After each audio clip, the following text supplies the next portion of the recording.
Welcome to S6 TV Telugu. బులెటిన్ల ముందుగా headlines.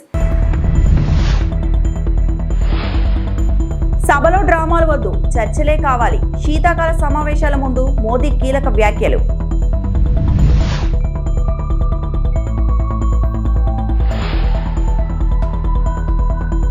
విధ్వంసమైన రాష్ట్రాన్ని పునర్నిర్మిస్తున్నాం. ఏలూరులో సీఎం చంద్రబాబు స్పష్టం.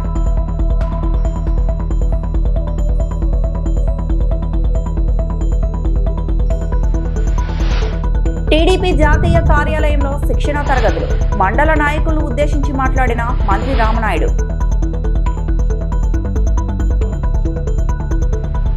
దేశాభివృద్ధి కోసం విపక్షాలు ప్రభుత్వంతో కలిసి రావాలని ప్రధానమంత్రి నరేంద్ర మోదీ సూచించారు. పరాజయాన్ని అంగీకరించే మనసు ప్రతిపక్షాలకు లేదని దుయ్యబట్టారు. సభా సమయాల్లో డ్రామాలు వద్దని, చట్టసభల్లో చర్చలు తప్పనిసరిని హితవు పలికారు. సోమవారం శీతాకాల సమావేశాల ప్రారంభానికి ముందు పార్లమెంట్ ఆవరణలో ప్రధాని మీడియాతో మాట్లాడారు. ఈ పార్లమెంటు సమావేశాల్లో అన్ని అంశాలపై చర్చలు సానుకూలంగా జరుగుతాయని ఆశిస్తున్నాను. దేశ ప్రగతి కోసం మంచి సూచనలు, సలహాలు ఇవ్వాలని చట్టసభ సభ్యులను విజ్ఞప్తి చేస్తున్నాం. ప్రజాస్వామ్య దేశంలో అందరి అభిప్రాయాలు తెలుసుకోవాలి. కొత్త ఎంపీలకు స్ఫూర్తి కలిగించేలా మన ప్రవర్తన ఉండాలి. చట్టసభల్లో డ్రామాలు వద్దు, సానుకూల వాతావరణంలో చర్చలు జరగాలి. నినాదాలు చేస్తూ సభా కార్యక్రమాలకు అడ్డు తగలవద్దని కోరుతున్నాను. విపక్షాల ఓటమి, నిరాశను అధిగమించాలి అని తమ బాధ్యతను నిర్వర్తించాలి. బలమైన అంశాలను లేవనెత్తాలి అని మోదీ సూచించారు. तुमको ध्यान में आएगा कि पिछले कुछ समय से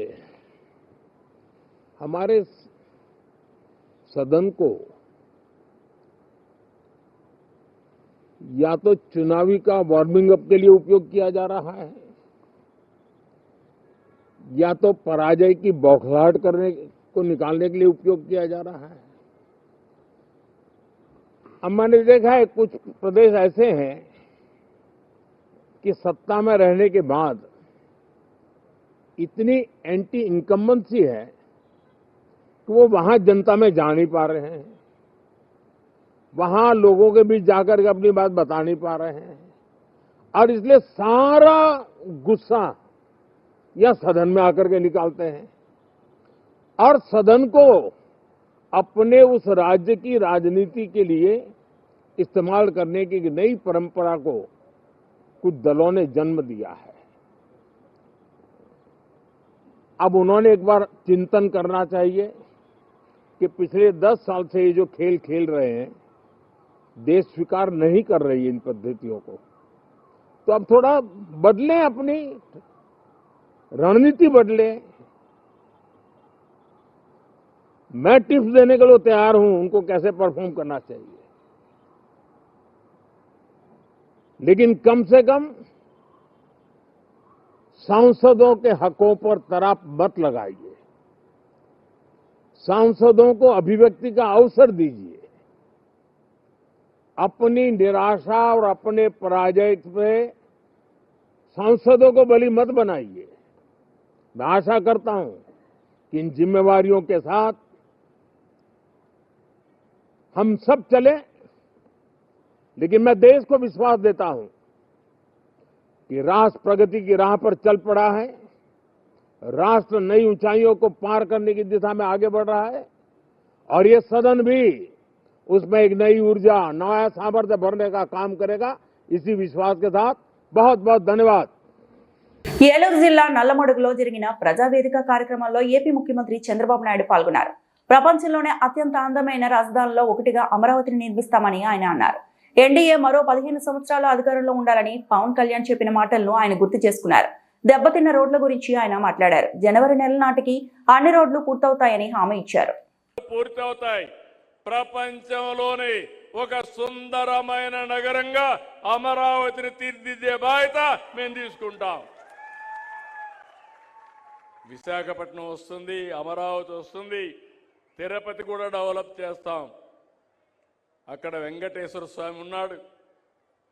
వెంకటేశ్వర స్వామి పేరు చెప్తే ప్రపంచంలో ఉండే హిందూస్ అంతా తిరుపతికి వచ్చే పరిస్థితికి వస్తారు. దాన్ని కూడా డెవలప్ చేస్తాం.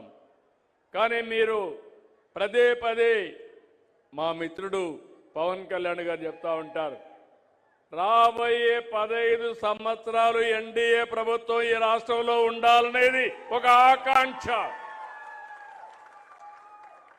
ఈ ఆకాంక్ష అంటే దేనికోసం మీరు ఆలోచిస్తే 9 సంవత్సరాలు నేను ముఖ్యమంత్రిగా 95 నుంచి 2004 వరకు ఉన్నాను. అప్పుడే ఆ పనులన్నీ అయినాయి. తర్వాత వచ్చిన వాళ్ళు చెడగొట్టలేదు. అదే కంటిన్యూయింగ్గా పైకి వెళ్ళేది కానీ చెడగొట్టలేదు. హైదరాబాద్ ఆ స్థాయికి వచ్చింది. మీరు చూడండి, ఇదే యంత్రాంగం, ప్రభుత్వ యంత్రాంగం, ఇదే రాష్ట్రం 5 సంవత్సరాలు ఈ రాష్ట్రంలో అభివృద్ధి జరిగిందా అని మిమ్మల్ని అడుగుతున్నా. జరిగిందా తమ్ముళ్ళు అని మిమ్మల్ని అడుగుతున్నా. ఆ 5 ఏళ్లకు ఈ 18 నెలలకు తేడా కనపడుస్తా ఉందా లేదా మీకు అని అడుగుతున్నా. కనపడుస్తుందని చేలు పైకెత్తండి. అదే ఆ రోజుటికి ఈ రోజుటికి చూపించిన చొరవ. అదే కానీ ఈరోజు రోడ్లున్నాయి. అందరూ ఇక్కడ మిత్రులందరూ చెప్పారు, రోడ్ల విషయంలో మీరు చూస్తే చాలా సమస్యలు ఉన్నాయి. కడాన గుంతలు పడితే మట్టి కూడా పూడ్చలా. మన రోడ్లన్నీ ఒకసారి వేసాం, కానీ మళ్ళా వర్షాల వల్ల దెబ్బతిన్నాయి. మీ అందరికీ హామీ ఇస్తున్నా, జనవరి లోపల ఎట్టి పరిస్థితిలో కూడా రోడ్లన్నీ, పాట్ హోల్స్ అన్ని పూర్తి చేసే బాధ్యత ఈ ప్రభుత్వానిది. మంగళగిరి తెలుగుదేశం పార్టీ జాతీయ కార్యాలయంలో మండల అధ్యక్ష ప్రధాన కార్యదర్శులు శిక్షణ తరగతులు కార్యక్రమంలో పాల్గొని నాయకులను ఉద్దేశించి మంత్రి నిమ్మల రామానాయుడు మాట్లాడారు. ఈ కార్యక్రమంలో టీడీపీ రాష్ట్ర అధ్యక్షుడు Palla Srinivasarao, MLC Chiranjeevirao, స్వచ్ఛంద్ర corporation chairman Pattabhiram తదితరులు పాల్గొన్నారు. తెలుగుదేశం పార్టీ సంబంధించినటువంటి మండల పార్టీ అధ్యక్షులు, కార్యదర్శులతో, అదేవిధంగా పార్టీకి సంబంధించినటువంటి క్లస్టరు, యూనిట్, బూత్ లెవెల్ వరకు కూడా ఉన్నటువంటి నాయకత్వానికి శిక్షణ తరగతులను నిర్వహించేటువంటి కార్యక్రమంలో భాగంగా ఈరోజు మొదటగా మండల పార్టీ అధ్యక్ష కార్యదర్శులతోటి ఈ శిక్షణ తరగతులు మన మంగళగిరి పార్టీ ఆఫీస్ నుంచి ప్రారంభమవడం జరిగింది. ఈ శిక్షణ తరగతుల్లో 2 రోజులు ఒక్కొక్క బ్యాచ్ కూడా నిర్వహించుకోవడం జరుగుతుంది.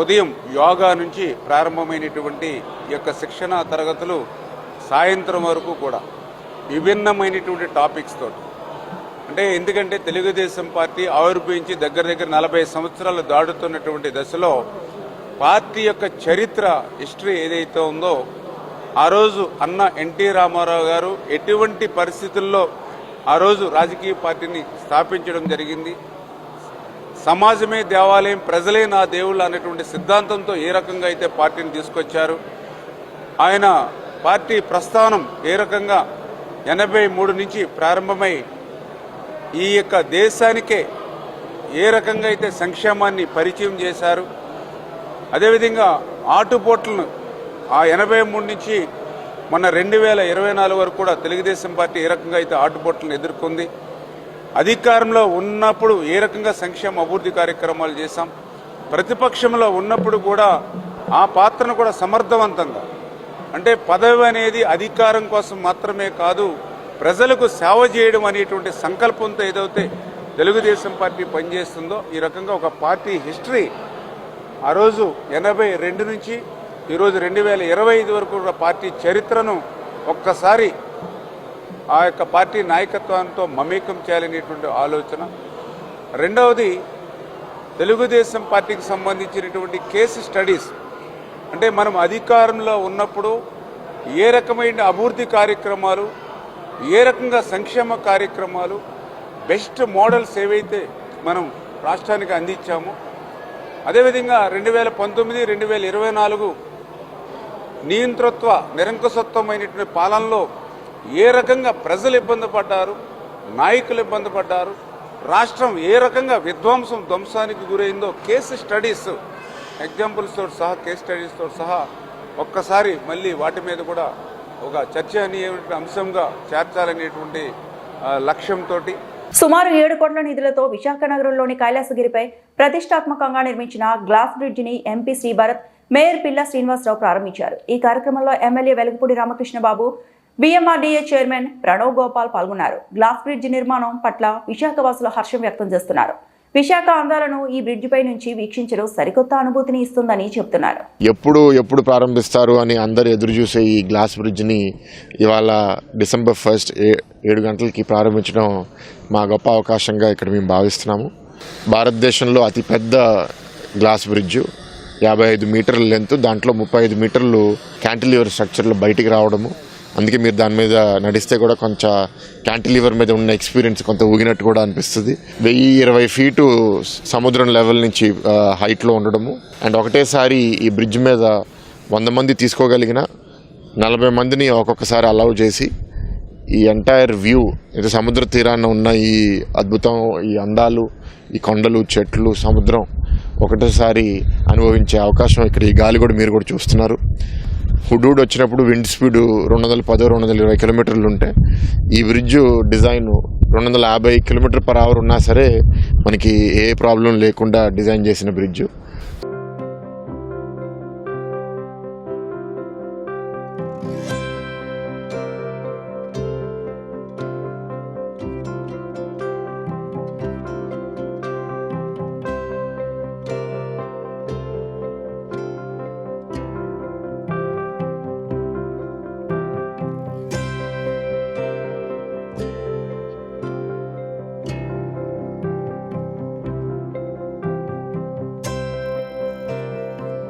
దిత్వా తుఫాను ప్రభావంతో శ్రీకాళహస్తిలో ఎడతెరపు లేకుండా వర్షం కురుస్తోంది.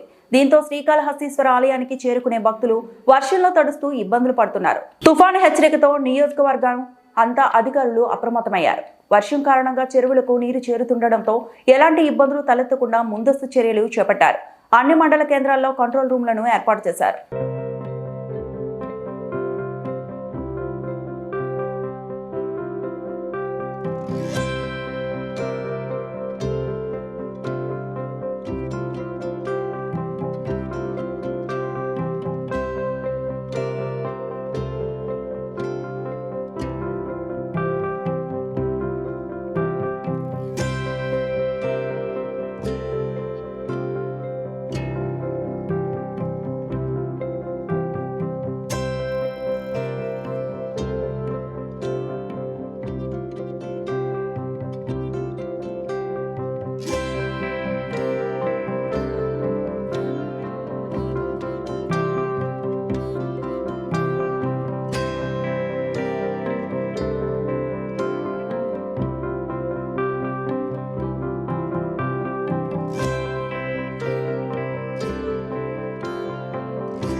ఎమ్మిగనూరులో అంతర్జాతీయ ఎయిడ్స్ దినోత్సవ కార్యక్రమంలో పాల్గొన్న MLA doctor BV Jayanageswara Reddy Yemmiganur ప్రభుత్వ బాలికల హై స్కూల్ జూనియర్ కాలేజీలో నిర్వహించిన అంతర్జాతీయ ఎయిడ్స్ దినోత్సవ కార్యక్రమంలో ఎమ్మెల్యే డాక్టర్ బివి జయనాగేశ్వరరెడ్డి ముఖ్య అతిథిగా పాల్గొన్నారు.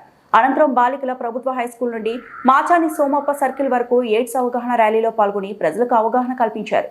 ఈ సందర్భంగా ఎమ్మెల్యే మాట్లాడుతూ ఎయిడ్స్ పై అవగాహన పెరగడం చాలా ముఖ్యం. హెచ్ఐవి ఒక వ్యాధి మాత్రమే, అపోహలతో దూరం చేయాల్సింది కాదు. ముందస్తు జాగ్రత్తలు, సురక్షిత జీవన శైలి, సమయానికి పరీక్షలు, వైద్యం ఇవన్నీ మన ఆరోగ్యాన్ని కాపాడుతాయి. సమాజంలో ఎయిడ్స్ బాధితులను మనం అంగీకరించి వారిని వివక్ష లేకుండా ప్రోత్సహించాలి అని తెలిపారు. ఈ కార్యక్రమంలో ప్రభుత్వ ఆసుపత్రి superintendent, municipal commissioner Gangireddy, health care వర్కర్లు, నేషనల్ ఎయిడ్స్ సొసైటీ సభ్యులు, విద్యార్థులు, ప్రజాప్రతినిధులు, నాయకులు పాల్గొన్నారు. ఈ సుఖ వ్యాధులు కానీ, ఈ రకంగా వచ్చేటువంటి వ్యాధులు కానీ చిన్నపిల్లల దగ్గర నుంచి కూడా ఎడ్యుకేషన్ ఏదైతే ఉందో వారికి ఈ యొక్క ప్రివెన్షన్ మెజర్స్ కావచ్చు, భద్రత కావచ్చు, అవగాహన కావచ్చు, ఈ మూడు కూడా పిల్లలకు అదే రకంగా పెద్దలకు ఎవరికైతే ఉందో ఒక అపోహ తప్పుడుగా ఏదైతే హెచ్ఐవి వచ్చినటువంటి పాజిటివ్ వచ్చిన వ్యక్తులు అంటువ్యాధి అని చెప్పి ముట్టుకుంటే వస్తుందని చెప్పి ఒక భయాందోళన గురయ్యేటువంటి పరిస్థితి ఉంది. అది కాదు కాబట్టి ఇది అంటించుకుంటే వచ్చేటువంటి వ్యక్తి అదే రకంగా వచ్చేటువంటి వ్యాధి కాబట్టి మనందరం కూడా అప్రమత్తంగా ఉండి దీన్ని ఏదైతే ఈ రోజు మనం వరల్డ్ ఎయిడ్స్ డేని సెన్సిటైజ్ చేస్తూ ఈ రోజు ర్యాలీ చేస్తున్నాం. ఈ రోజు అధికారులు కావచ్చు, రాజకీయ నాయకులు కావచ్చు, చదువుకున్న పిల్లలు కావచ్చు, ప్రతి ఒక్కరు కూడా ఒక సామాజిక స్పృహతో ఒక బాధ్యతాయుతంగా ఈ ఎయిడ్స్ అనే మహమ్మారిని తరిమి కొట్టే విధంగా ఈ యొక్క ర్యాలీలో పాల్గొని ప్రజలకు పిల్లలకు అందరికీ కూడా ఒక అవగాహన ఒక మంచి ఇన్ఫర్మేషన్ ఇచ్చే విధంగా ముందుకు పోవాలని ఈ ఎయిడ్స్ డే ఏదైతే ఉందో ఈ సందర్భంగా ఈ మహమ్మారిని పూర్తిగా నిర్మూలించేంత వరకు మనం పోరాటం చేయాలని తెలియజేస్తాం. అంబేద్కర్ కోనసీమ జిల్లా అమలాపురం కిమ్స్ వైద్య కళాశాలలో వచ్చే ఏడాది ఫిబ్రవరి 28, మార్చి 1న 2 రోజుల పాటు 3వ ప్రపంచ తెలుగు మహాసభలు నిర్వహించేందుకు ఏర్పాట్లు. ప్రపంచ తెలుగు మహాసభల పోస్టర్ ఆవిష్కరించిన కిమ్స్ చైర్మన్ చైతన్యరాజు, ఎమ్మెల్సీలు, ఎమ్మెల్యేలు. వచ్చే సంవత్సరం ఫిబ్రవరి 28, మార్చి 1వ తేదీల్లో అంబేద్కర్ కోనసీమ జిల్లా అమలాపురం కిమ్స్ వైద్య కళాశాల ప్రాంగణంలో 3వ ప్రపంచ తెలుగు మహాసభలు నిర్వహిస్తున్నట్లు కిమ్స్ వైద్య కళాశాల చైర్మన్ చైతన్యరాజు తెలిపారు.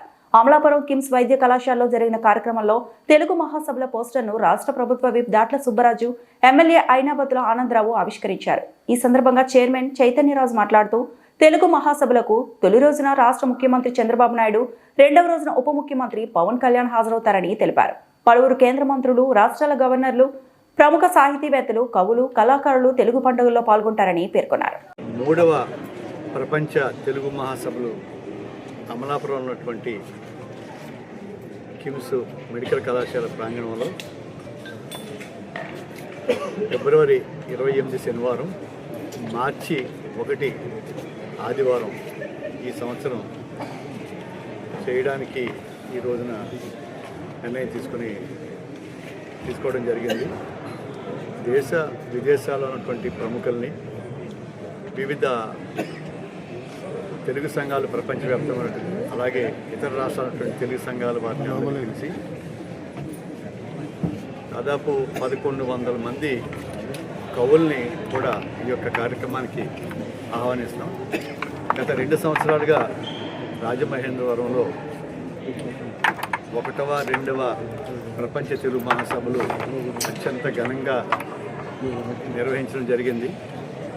దానికి మళ్ళీ ఈ సంవత్సరం 3వది ఇక్కడ కోనసీమ ప్రాంతం డాక్టర్ బిఆర్ అంబేద్కర్ ఇక్కడ ఈ కార్యక్రమాన్ని నిర్వహిస్తున్నాం. మరి తెలుగు భాష ఇంకా దీని యశస్సు, కీర్తి ఇంకా అజరామంగా తెలుగు ప్రముఖుల్ని జాతీయ స్థాయిలోని అంతర్జాతీయ స్థాయిలో ఉన్నటువంటి నిష్ణాతులైనటువంటి గొప్పవారందరినీ కూడా పిలుస్తుంది. మొదటి రోజు కార్యక్రమం శ్రీ చాగంటి వారి యొక్క జ్యోతి ప్రజ్వలన వారితోటి ప్రారంభించి 2 రోజులు కూడా దాదాపు 4 వేదికలు ఇక్కడ ఏర్పాటు చేసి ఒక అత్యంత అద్భుతంగా ఇక్కడ చేయడానికి ఎన్నెన్నో కార్యక్రమాలు మీకు చేయడం కోసం నిర్ణయం తీసుకున్నాం. అందరికి కూడా ఇదే ఆహ్వాన సంఘం తరఫున ఈ యొక్క కార్యక్రమాన్ని దిగ్విజయం చేయవలసిందిగా మీడియా మిత్రులందరికీ కూడా విజ్ఞప్తి చేస్తాం. ఈ వార్తలు ఇంతటితో సమాప్తం.